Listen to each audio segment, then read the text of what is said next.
Welcome to Life, Laughter, Divorce, episode 44. I am your host, Leanne Linsky. And I'm the boyfriend. And we're back with another wonderful week of divorce. Freedom. Yes, a wonderful week of freedom.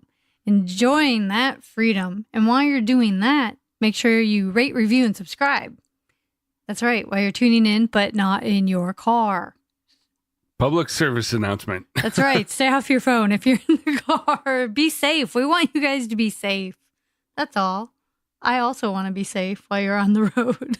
Where can they find us at? Hey, you can find us on iTunes, Stitcher, Player FM, and TuneIn. And our website. And our website at lifelaughterdivorce.com. And you know what else you can find on our website? I'm going to guess soaps and candles. Yes, you can. Soaps and candles, not just any soaps and candles, but aromatherapy, handcrafted and lighthearted soaps and candles made especially for divorcees. With essential oils. That's right. So you need this in your life. And do we have special holiday versions of this too, yes, right? we do. We have special scents just for you, inspired by the holidays. So if you're thinking of holidays, you're thinking, peppermint. And if you like that, then you should just check out our annulment soap and candle with peppermint essential oils. And if you're thinking, not so much peppermint, but maybe spearmint, you probably want to check out our soaps and candles called Estrangement, which is the spearmint and rosemary essential oils. They're amazing. It gives me a nice holiday scent in my apartment, and I love it. Yeah, you smell like gifts. You smell like you're a gift. I think. No, actually, they do smell really, really nice. And the boyfriend smells delightful. He makes me want to sing holiday carols. And that's scary, ladies and gentlemen. One of these days I'll have some tape of her singing. Okay, so wait a minute. So let's talk about this for a minute. The boyfriend is convinced that I cannot sing because mostly, I don't know. I'm not convinced. I just know you don't try. So I don't know the words to any songs, except maybe every 10th word in a song I know. But when we took a road trip recently, guess what? He was pleasantly surprised. I was completely surprised. I had no idea, no expectations. We ended up playing share the DJ roles, and I would choose a song, she would choose a song, and we would pull it up and play it through Bluetooth. And I asked for some Beastie Boys, and all of a sudden she plays License to Ill and sings and raps every one of the songs. I was amazed. He didn't even try to stop me. No, I wanted to see how far she can go. And I did the whole album. Yep. So I got skills. How did we get here? So I'm pretty excited about this episode this week. Yeah? Yeah, because this week we actually talked to one of my good friends from way back when I was living in Las Vegas. And we had a special guest along with your friend. Yes, we did. We had her daughter. Yeah, so we had a mother-daughter talk about their experience with divorce this week, which was an interesting dynamic that we were able to see unfold in front of us. Yeah. And, this really got me thinking about how... I've thought about it. It's kind of come up in some of our previous discussions. But one of the things is, we always talk about divorce it's not just between two people. It really affects everybody around us, whether we like it or not, or whether we think about it or not. Yeah, it's kids, family, parents, siblings, your brothers and sisters. It affects everybody. It really does. And after we talked to our guest today, I've been kind of mulling this over in my mind because after both my first and my second divorce, after my first divorce, I really never heard from my in-laws or anything anymore. I mean, we didn't have any kids, so we didn't have a shared bond over everything. There really was no reason for us to keep in contact at that point. And then after my second divorce, though, the family did reach out several times and try to keep connected. And I found that very hard. I don't know. I didn't feel right about it. It felt very uncomfortable to me. And I also, were you able to describe that feeling to them, or did you just not talk to them? I did describe it to him because they were, there's also at that time a death in the family. And I didn't feel that our divorce should be the centerpiece when there were bigger things in a life, that was lost and that kind of stuff to deal with. And I didn't want to step on that grieving process, and I didn't want to, I don't know. It felt uncomfortable for But me. at least you talk to them and try to tell them your side of it. I did. Because if you just shut them out, that would be difficult for them to understand and maybe not really as beneficial for you either. It was hard because I didn't, part of me at first, they obviously didn't understand everything that was happening and the whole reason that we were getting divorced. I mean, there's always two sides, and then there's somewhere in there the truth. And, when they first reached out, I felt I felt like I was in a position where, of course they were understanding his side more than my side. And because that's the version that they had heard. And then when they heard mine, things shifted a little bit. But at the same time, I didn't want people to have to take sides, and I didn't want to divide a family, and I didn't feel comfortable with that. And I wasn't comfortable with the whole thing. I had my own issues. So you had your issues, and you saw their side of it too, and you made a conscious effort to discuss it with them, but then also sort of, did you cut contact off altogether? Yeah, I ended up cutting contact off altogether, and eventually my parents did too. For a while they had exchanged Christmas cards. That's interesting, because then parents were still involved and still communicating with the other side, and it just basically proves the point that divorce isn't just between two people; it's between two families and everyone that's a part of that. Yeah, it really is. And looking back on it, should I have kept in contact and continued that on? I don't know. At the time, I just knew that I couldn't. So I just couldn't. And like I said, this particular episode has me really thinking about a lot of things in a different way, especially after we heard their version of it, what happened on their side. So I'd like to introduce you to this week's guest. She was a very good friend of mine when I lived in Las Vegas. We used to hang out and have a lot of fun after my second divorce. And we did a lot of really fun things. And it's been so long. It's kind of like going down memory lane. And we hadn't caught up in quite a while. So this was a really fun opportunity for me, not only to catch up with an old friend, but also hear another side to a story that I had never really thought about before. And what you guys, the listeners, are going to hear in this particular episode is what they're sharing with us. And I'm not sure how you're going to hear it, but if you could see the emotion that was happening while this conversation was taking place, it was pretty intense at times.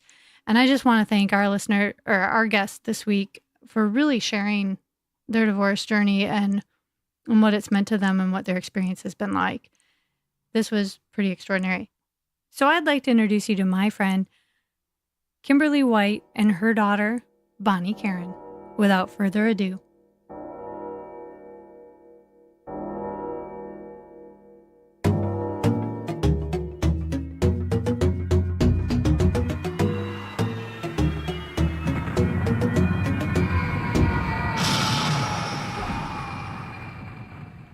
Well, welcome to Life, Laughter, Divorce podcast. It's good to have you guys on here. So, Kim.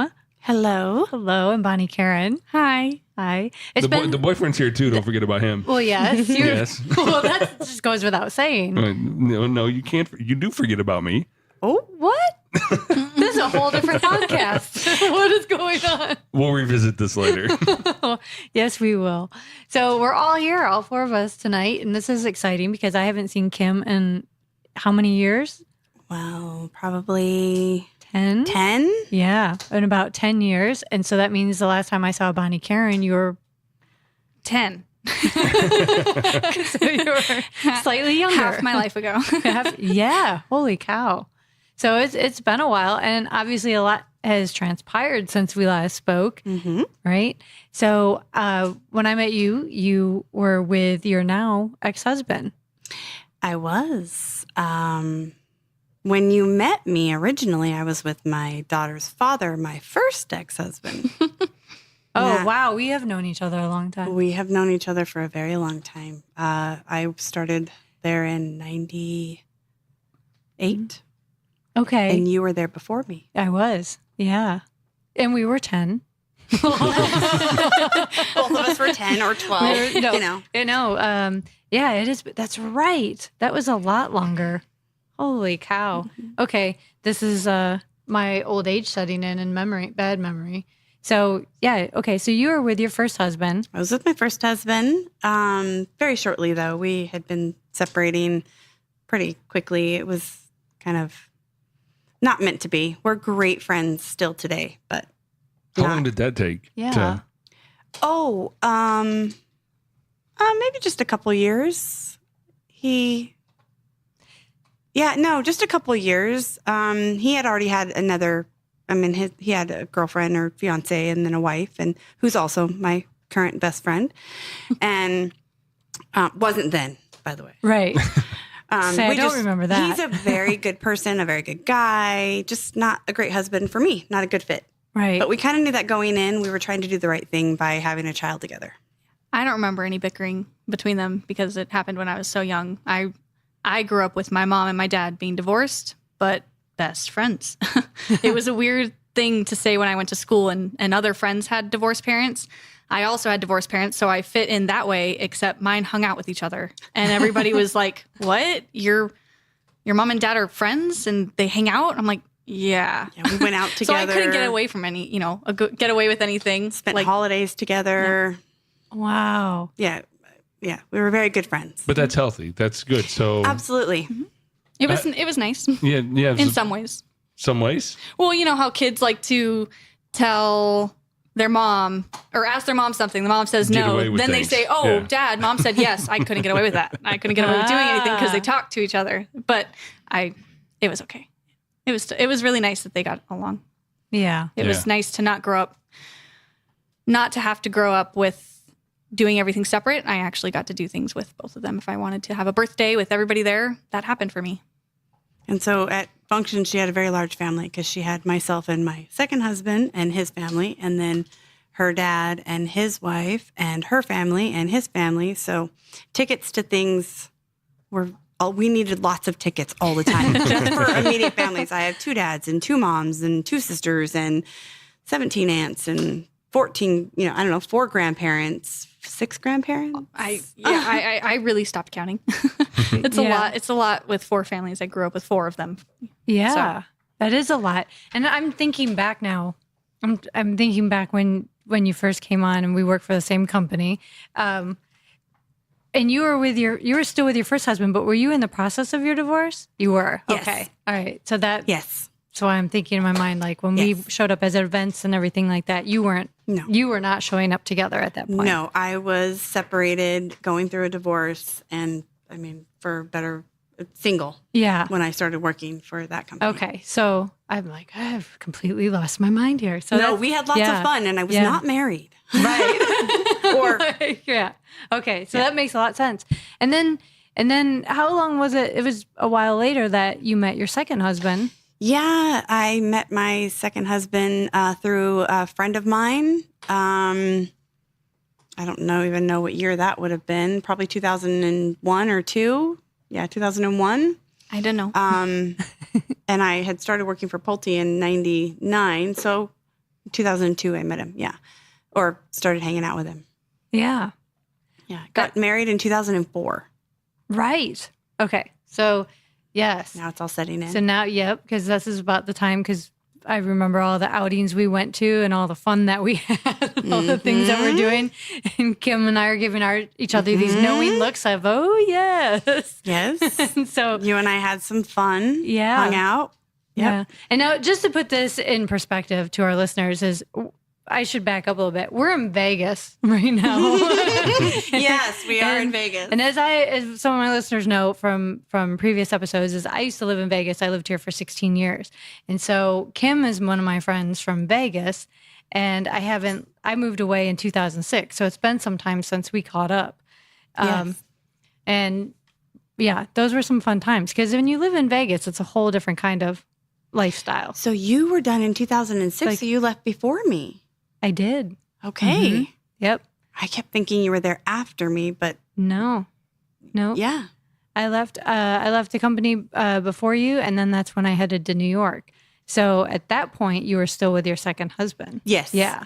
Mhm. So now we fast forward. We fast forward. And so you two, your second husband and you, have raised your two families together. And did. there should be another disclaimer here. There is a dog in the room in case you hear some interesting noises. Henry is having dinner. Yes. So there's that. Henry's a very large golden retriever standard poodle mix. Yes. And he is quite playful at the age of 3. So if we hear him, I'm sorry. So there's that. Yes. So- His daughter was 2, my daughter was 4, and we started raising them together. And then at the age of 15 and 17, he decided that he had another avenue to travel. Yeah. Yeah. So what was that like? He left in December, and I turned 40 What? in December. And then my daughter turned 18, and then my daughter graduated high school, and then she went to college. And that all happened within 7 6 hours months. away to college. 7 hours away to college, yeah. So it went from me having a family of 4 to me being single by myself. In a matter of what, a month? No, 6 months. 6 months? Yeah. He left me in December. She still had to finish high school and then graduated and then left in August. And it all happened kind of quickly for me, though. Within 6 months, I went from a family of 4 to just me. And it was very fast and rapid, and a lot of stuff was happening. I was never expecting to be single at 40 years old. No. I expected to. With my ex-husband, we discussed, when we died, we joked about taking our ashes and eventually, if we died separately, mixing them together and shaking them up and being together for eternity in our ashes. Like, I never thought I'd be single at 40. Right. Or ever, it sounds like. Or ever. No, I Right. was extremely happily, blissfully in love and married with a family of 4. Getting ready his daughter was 15 and mine was 17 and was graduating, and his was graduating 2 years later. And we discussed travel and retirement, and not so much for him. So this came as quite a shocker, and probably to you too, BonnieKaren. Yes. Yeah. Yes. I never saw it coming. And anyone we talked to afterwards never saw it coming. It wasn't just my mom who didn't see it coming. It was a special case because I've seen other people get divorced through friends or whatever. And, you see fighting and I have another set of parents who got a divorce and they fought. And I was like, all right, well, that's kind of good. But with my mom and her ex-husband, it was definitely a shocker. Nobody saw it coming just because there were no fights there. We had a great relationship. Yeah. You thought it was real love. And so it was confusing for a while until we just kind of came up with our own explanations in our head to help us cope. So you really haven't received any answers then? Well, he's marrying his 3rd wife today. Wow. So, and that person is the person that was in his life at the time of his leaving me. So I don't know if that's an answer or not, but I have not spoken to him. He never gave me any answers. Unfortunately, although we live in the same city, he left me 3 years ago and I saw him 3 times. Once to discuss divorce, once to sign the divorce papers, and once at my daughter's graduation from high school. And we dissolved 13 years together within 3 months. Wow. Happened very fast. He left in December and our divorce was finalized in the middle of March. He And wanted out. no explanation. None. He literally wouldn't talk to me. She begged for therapy. She begged for just to talk. I begged to talk because I was confused. My parents begged him to talk. Many people were confused, and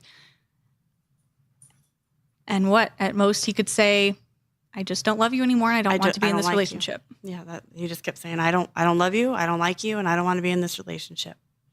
That was all I got. Wow. And to this day, that's all I've been given. And BonnieKaren and I both lost entire family.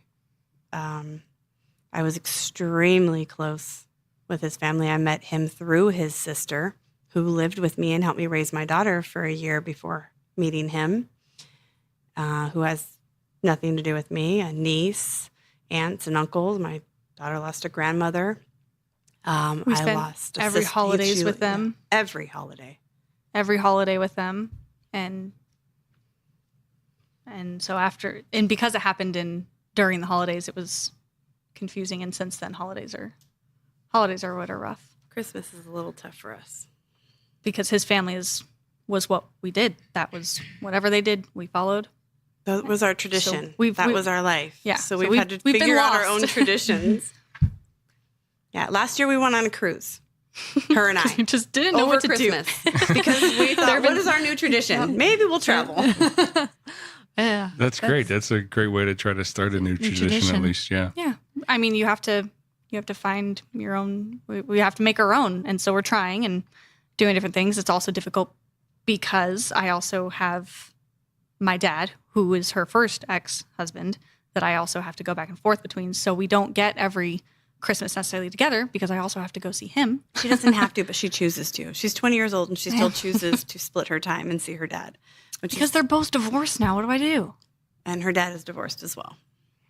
Now, which it began, and we discussed this in the beginning, he and his wife were my two best friends. Yeah.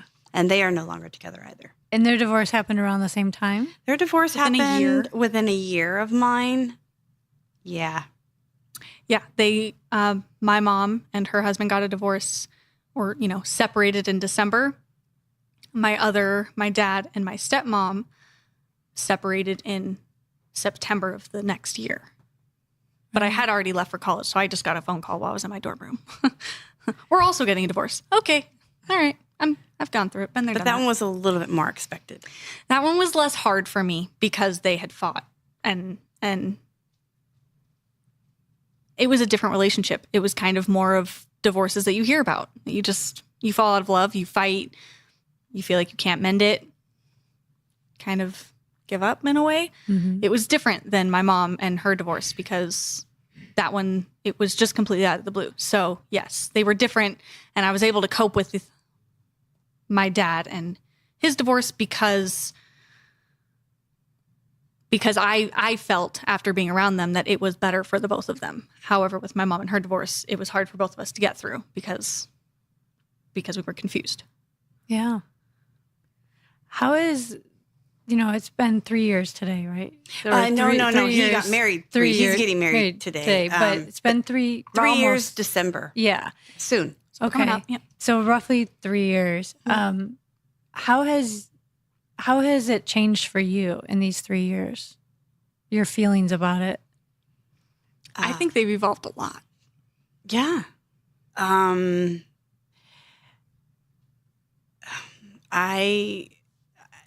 had to change my mindset in terms of where I thought I was going to be and who I was going to be as a person at where I am now. And maybe I was a little bit older in my mind then because I was a mother of 2 and a wife, and we had those kinds of things. And then I became single and living alone with a daughter in college. And I kind of had to figure out what was I going to do with my life and who was I going to be and what did I like? Because what I also realized after the fact was I had literally become whatever it was that worked with that relationship. I was the softball mom and, I was the softball wife. Our life kind of centered around softball because of my stepdaughter. And then it changed dramatically. Like making doctor's appointments, taking us anywhere we needed to be, practices, picking up from school, taking to school. But that's mom. cooked, things. home cooked Yeah. meals. Yeah, it was That's mom but- things, and then all of a sudden dropped. None of it. Well, I got a new car shortly after I got divorced because I had to, because he had everything and I needed my stuff. And I got a car. And when I was test driving a car, it's funny, we were in a little mini SUV and I was driving and I looked at BonnieKaren, my daughter, and I said, I don't need this car. I don't need a mom car. I'm not a mom. And she looked at me and said, seriously? And I meant it because she was leaving. And I was no longer a mom that needed to buy groceries for a family, and that was super hard. Not buying groceries for 4 and for 2 teenagers in the house. Like, everything kept spoiling, and I had so much junk food in my house that I wasn't eating, and I didn't need to buy that stuff. That changed, and I mean, it's something as simple as grocery shopping changed. And then finding out what I liked. What did I like to do? I like music, and I like to be outdoors, and I like the beach, and I love to travel. And so I've tried to do, even if it's small weekend trips to, say, California or Chicago, San Francisco, it's just traveling and experiencing new things. Finding yourself Yeah. as you are, like who she is, not who she is with a family and a husband. She found herself. Yeah. Yeah.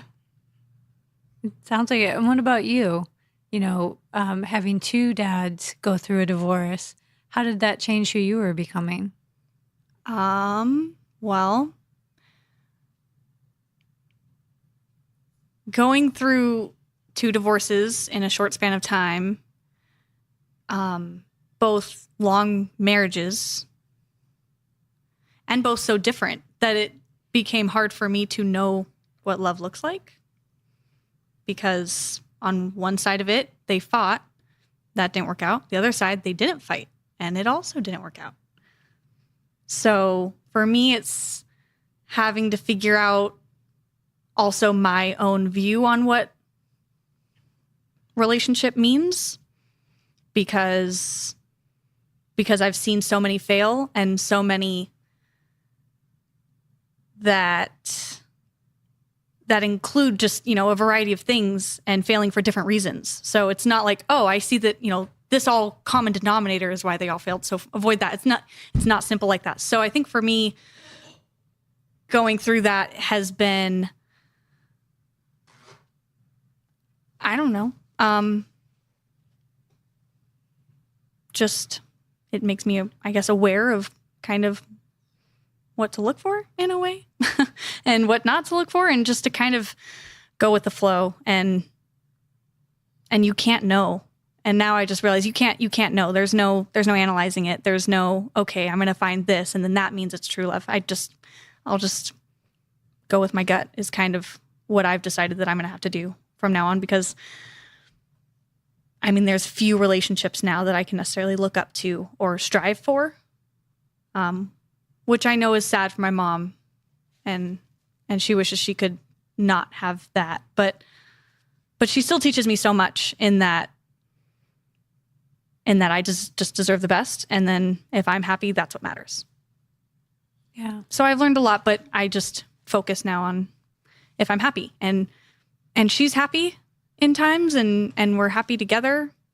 We make sure each other are happy. We make each other happy. And I think that was probably the hardest part for me. Was I worked so hard for so many years with my husband to not, I mean, we didn't fight. We didn't really have much reason to fight.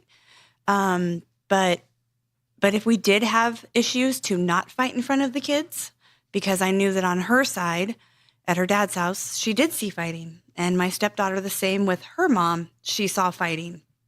And so we worked really hard together to not fight in front of them, or to even disagree. If one of us didn't, agree on something, we would do that in private so that they didn't hear that. And I worked so hard to show her what a great relationship was like, what a great love was like. We loved each other. We appreciated each other. We valued each other. We traveled together. We had ideas together. We partied together. And And I thought that I was showing her what a great relationship was going to be like. And it was like, you want to look for somebody like him in your life and somebody that treats you like this. And then, no, Never mind. never mind. Just kidding. I mean, truly though, I can't bash my marriage. I had an amazing marriage and an amazing life for 13 years. And then it just all came to a very abrupt halt. Why? I'm not, So it was a little bit hard because I'm a little afraid of what that's going to do to her. Because she has seen two extreme sides and neither one of them worked. So what works? Yeah. What do you think if, as you guys look back on this, and it sounds like you have such a good and close relationship, you're both very aware and are looking at the positives of this and finding how you can move forward. You've gone from survival mode to more of a thriving mode, right? And as you look at this and talk about it, like what are, it's hard to say like what went wrong or what didn't when you don't have closure on something, but what are I guess, you're already kind of talking about the good things that you've walked away with, but where do you go from here is kind of what I was hearing in BonnieKaren is like, how do I go forward with other relationships and know how to trust? Right. And what are some things that you're learning about that as you're processing it? I learned everything I know from my mom. And even though what happened was out of her hands, it doesn't mean that I still am not learning from her. So she found herself and got through what happened to her. And that only made me look up to her more as just one of the bravest humans. So I think that together, and she shows me still what we both deserve. We both still deserve happiness. We both still deserve love and enjoyment out of life. And so I think together we show each other that. And moving forward, yeah, we're close, even though I do live away and go to school, but we talk every day and FaceTime constantly. So we're still close and we help each other get through anything that we need to. Definitely. It's funny that she says that she learns everything from me because I feel like I learned from her. I've always thought she was a wiser child than most growing up anyways. And then going through this, my daughter brought me so much clarity. Her perspective on things are way beyond her years. I don't know where it comes from or where she gets it. But in my lowest of low times, trying not to be low, she's told me it's okay to feel that. It's okay to do that. It's okay to think that. Because it's going to get you through. And I tried not to lean on her as a very young adult going away to college when this all first happened. And I think she sensed that. So she kind of purposely inserted herself even more so. Sent you flowers on your first, what was supposed to be their anniversary, their 13th anniversary. I was so excited. I was like, I have to do something because can't let the day go by. Valentine's Day. Valentine's Day. Valentine's Did I do something Day. then? I don't know. Yeah. So she took the place. Like I said, I had a great marriage when I was married, and she took the place of my husband at the time and sent me flowers or sent me a card or called me because she knew that some part of me was still looking for that. And I've just learned be it for each other. Be each other's Valentine. Be that for each other. Be each other's true love. Well, yeah. In this case, it's not even as though you witnessed your parents going through a divorce. It's more like you were both divorced at the same time. In a way. Oh, I lost what feels like a husband. I mean, a dad. You're losing a dad, but yes. you both lost an entire family. Like you lost another daughter at the same time. You haven't had any contact with your sister. Very little. Very little. Minimum contact. Not completely gone. It's awkward. It's it's strange and a weird relationship now because we were close and we grew up together, and it was hard for me because obviously she had her dad that she felt, she kind of had to take his side if there were sides in the divorce, and I was trying to be there for my mom, and he had left my mom, so I was angry, but also, didn't want to break that bond. I didn't want to lose a dad, but I don't know if she was younger, she kind of separated herself from everything because she was going through high school too, and so it became hard to keep a relationship with everyone. So I did lose a sister because now when people ask me, do you have siblings? I tend to say I have one sister because I have a half sister on my other side of my family. Because it's too complicated to say anything different. But I did have a sister growing up. Yeah. So yes, I did lose a sister, but just to be clear, there's not no contact. We try to reach out if we're both in the same area. She goes to the same school that my boyfriend goes to. So if I visit that, that school, then I see her. So if we're near each other, we try to reach out to each other if we know that. Well, let's clarify. If they're near each other, Bonnie, my daughter tries to reach out to her sister. Her sister doesn't necessarily reach back. Yeah. And I had very little contact with my stepdaughter afterwards. I tried. But again, she was 15 and then turned 16. And that's a tough age anyways. And so I kind of just used that as the excuse. Like, I just need to kind of let her go through what she's going through. And somebody said to me very recently, they explained maybe the side taking on that side is that family is fiercely loyal. They're fiercely loyal to each other. And because of that fierce loyalty, I think that's what instilled the need to take a side. Although they may not have wanted to, in my mind, they were fiercely loyal, and so they did. And his daughter loves her father, and she should. He's a great father. And so she kind of took his side in the beginning, and then she came around a little bit, and we saw each other a couple times. But I haven't seen her in almost a year and spoken to her in almost a year. And I have reached out a couple times and nothing. But she's in college now and she's 18, and maybe I can use that as the excuse in my own mind until she gets older and hopefully realizes that I truly loved her and wanted the best for her, and maybe we'll come around. And if not, the best wishes to her.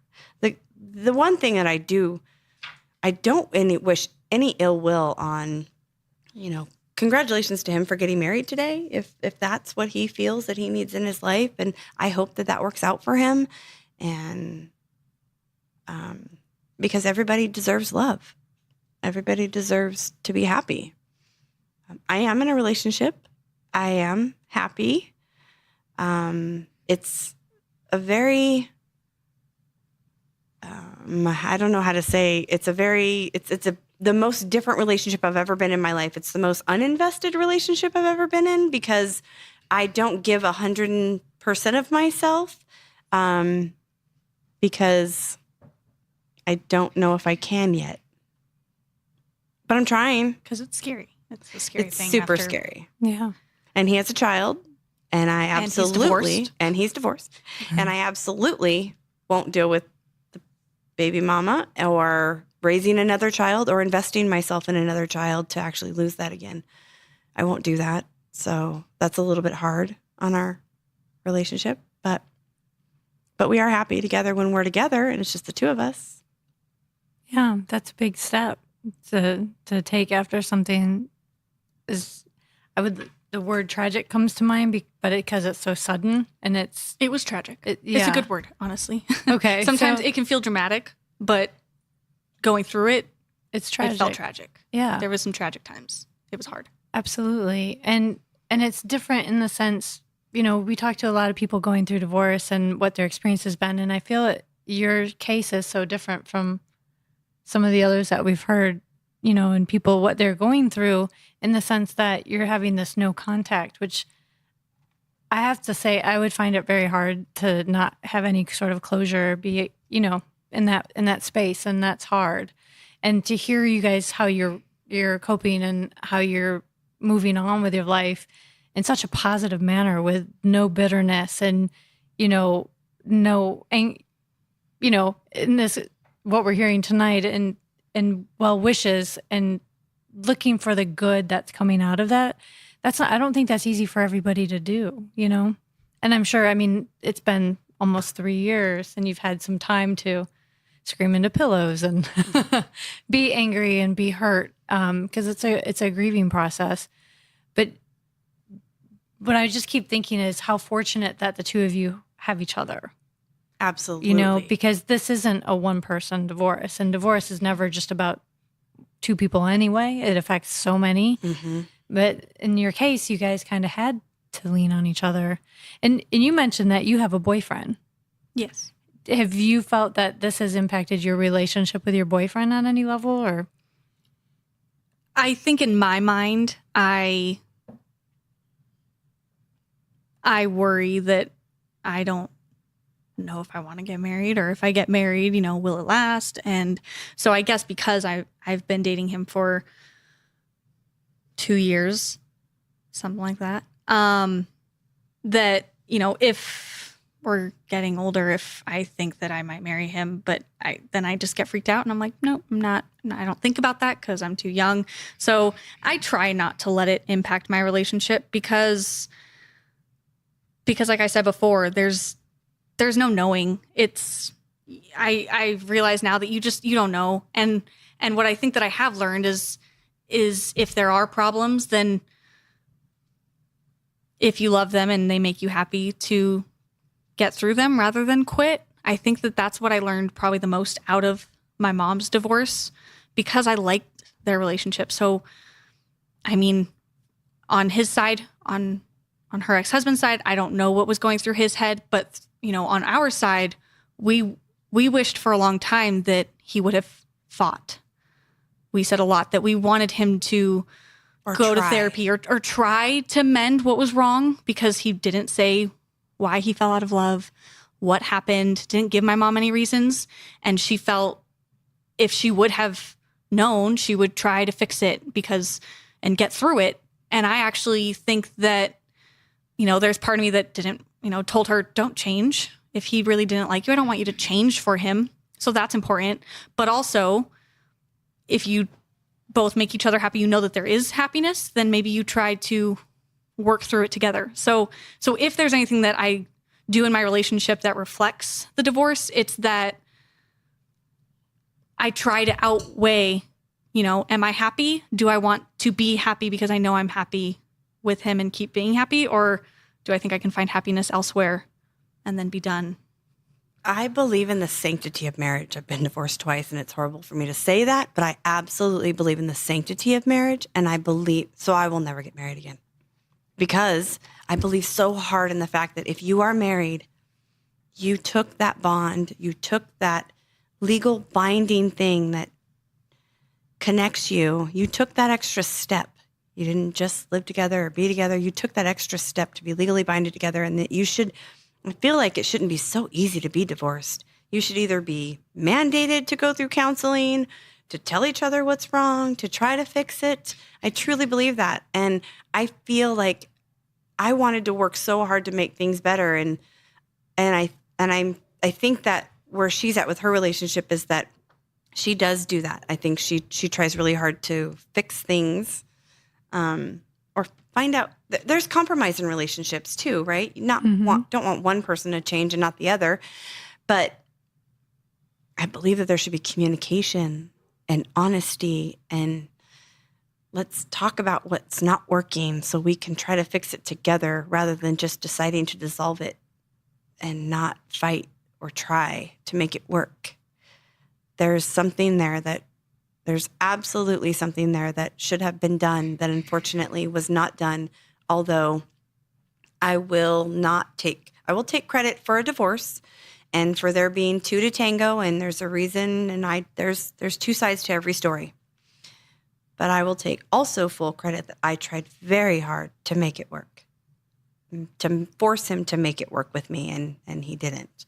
And that's why I don't think I would ever get married, because I had no choice. I had no choice. You can't do something one-sided. You need two sides to everything.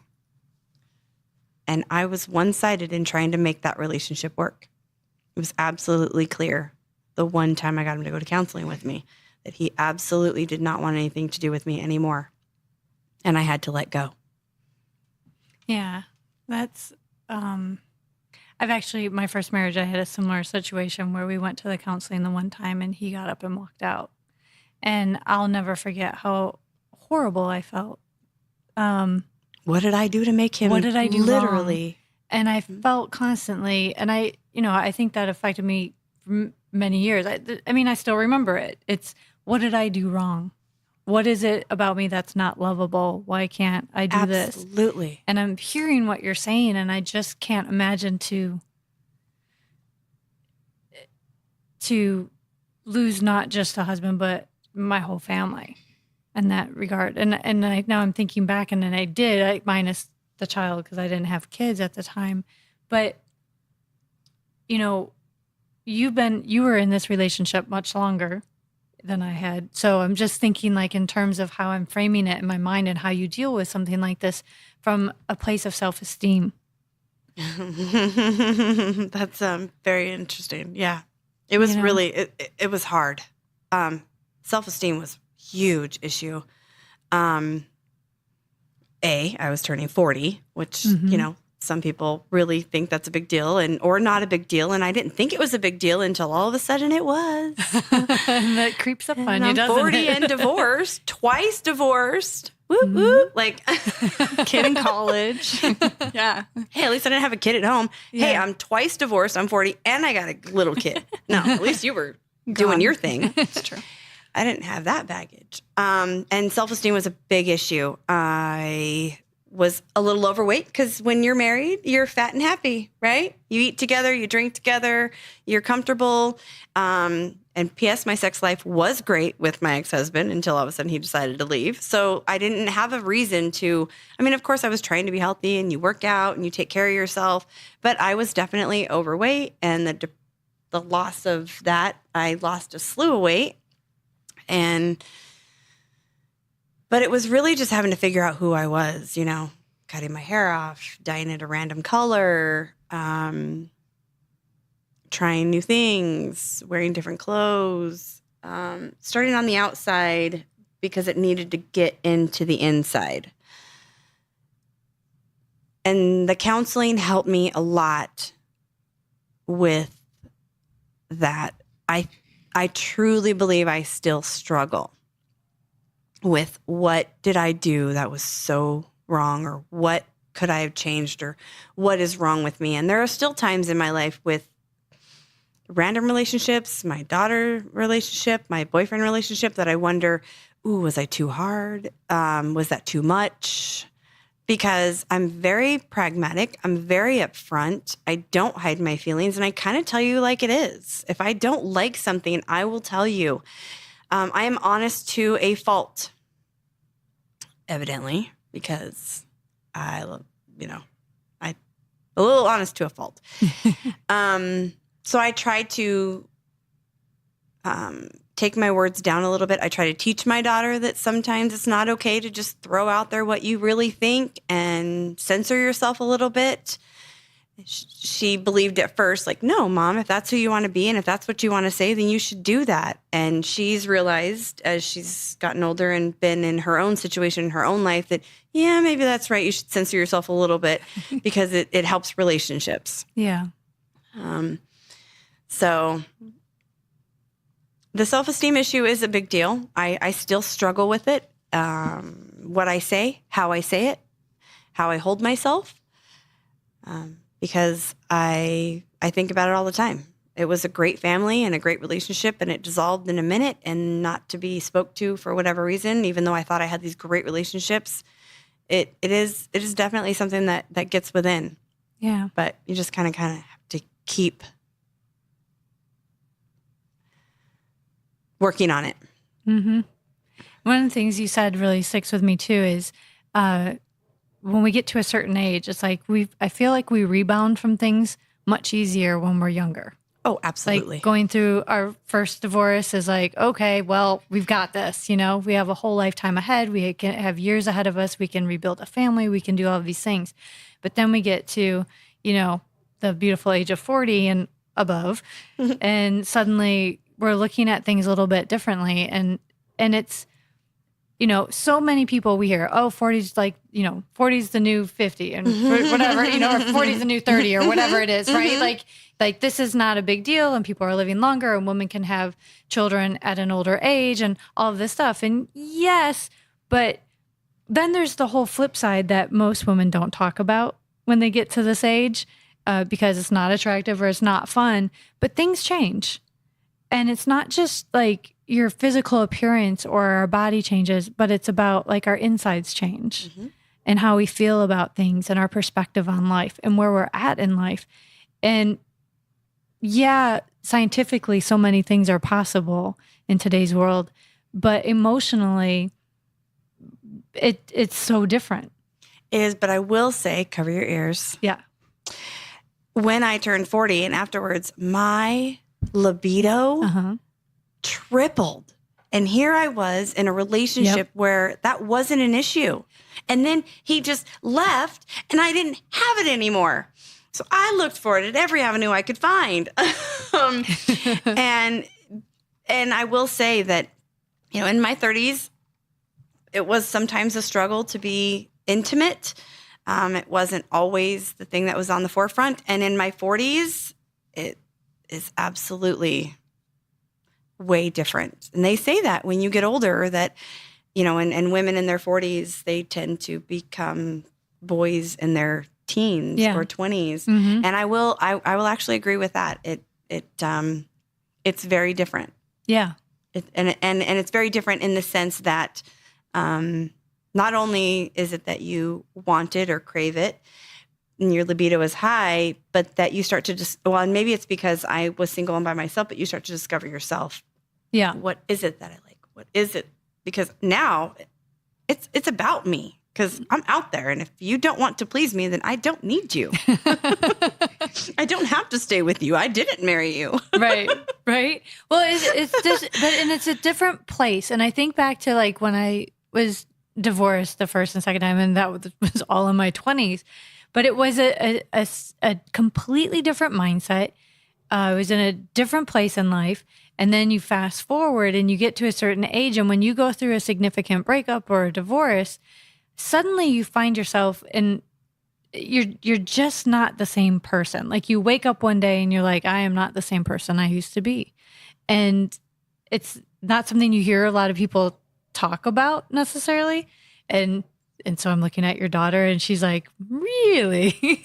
And but you're it's not. true. No. You're not. And so, and on an emotional level though, I think there's certain things we deal with so much better.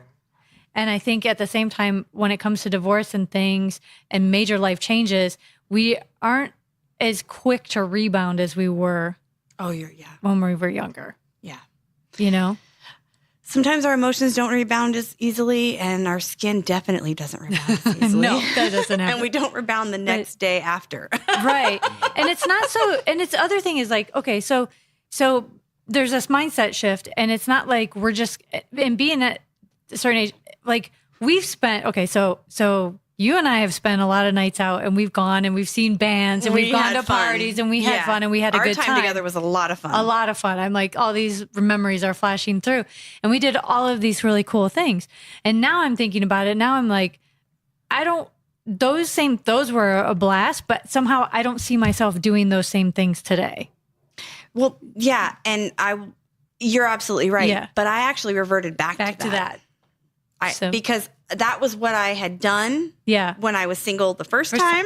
So now the second time around, I have kind of done that. I go see bands. I see local bands. I see big bands. I go to outdoor venues. I go to beer fests. I go to music festivals. My mom in her 40s goes out way more than I do in my 20s. Really? See, this is what I was curious about, because a lot of times... Absolutely. My daughter tries to bring me in because... Yeah. Yeah. Mom, seriously. Call me when you get home. Last time I came into town, she was like, "Do you want to go to a beer fest?" I'm like, okay. That's not necessarily my cup of tea. Just that we're different in that way. Right. And so she drags me out. Yeah. So yes, stereotypically, it's probably, you know, maybe me making her younger. Oh no, that's not our relationship. It's a little opposite than that. I said she was wise beyond her years when she was young, and she is like an old person. She is super responsible and not like any other college student. I remember calling her in her freshman year, and it was a Friday night. I was like, "Hey, you going out?" She's like, "No, I went out last night." And I was like, "Well, that was Thursday." And she's like, "Well, I can't go out 2 nights in a row." Said no freshman in college ever, except for my daughter. What? But what are you doing, Mom? Well, I'm going out. But you went out last night. Of course I did. And I'm going out tomorrow night too. And she's like, seriously, Mom, bring it in. But yeah, We're happy with what we do. Yeah. Yeah. I mean, there have been some times where she's like, she pushes me and then I have to tell her, no, I'm happy being here in my home. And if you want to go out, you go out. That's what makes you happy. Makes me happy to watch a movie in my bed. So it just is different personalities. But because of the divorce, we have been able to find ourselves and respect each other in that too. Well, that's what I hear. Is I hear a reawakening and you are wise beyond your years because you're taking in. Most people don't take in the experiences and try to learn from them and then apply them. You've taken in all these experiences that most people don't even go through, and you've applied them to your life to try to improve yourself and try to find yourself.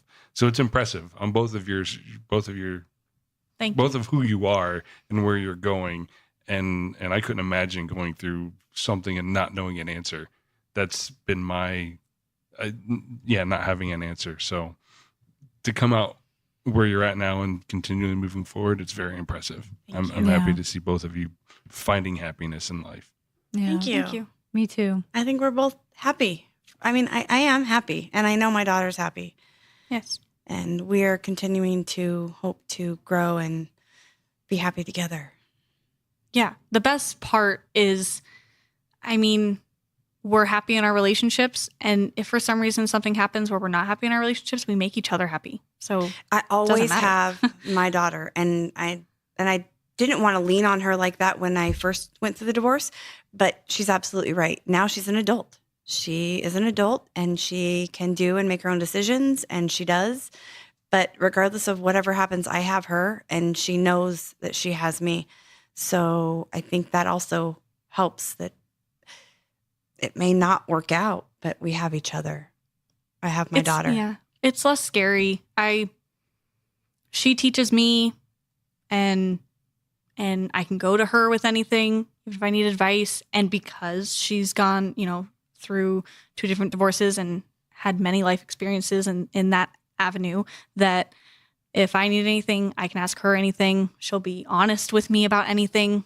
We're honest to each other about each other's relationships. We're very honest with each other. When we might have something going on in our relationships, she lets me know that, I don't agree with that on his side or your side. And I do the same thing with her relationship. If there's something that I notice maybe from the outside, we talk about it. And it's good for us to talk about it because then we get to understand each other and listen to each other.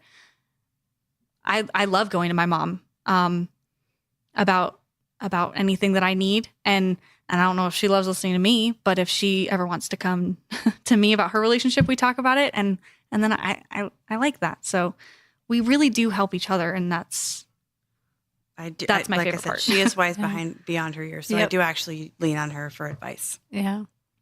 Well, I appreciate you guys sharing all of this. And I think my favorite part is hearing the best part of this is, and the fact that at the end of the day, you guys can sit here across the table from each other and talk about the best part of this tragic situation.